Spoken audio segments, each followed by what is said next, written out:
दोस्तों, नए नए गाना सुनने के लिए हमारे चैनल रवि स्टूडियो अंबिकापुर को सब्सक्राइब करें।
लंगड़ा हर चाले राव रे कृपा से दाई, गुंगा हर बोले राव रे कृपा से दाई, लंगड़ा हर चाले राव रे कर महिमा अपार हो माँ।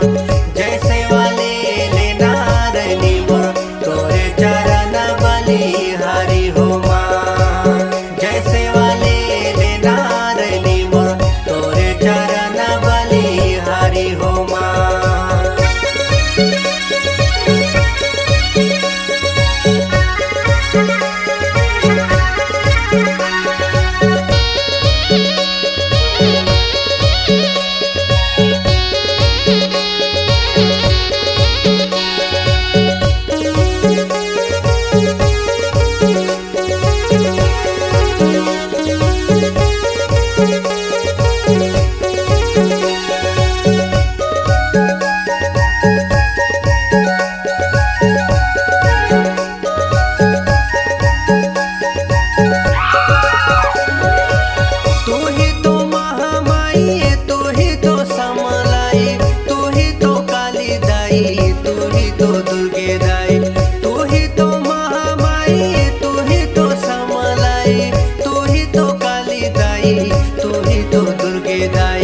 करे तो सोरा हो सी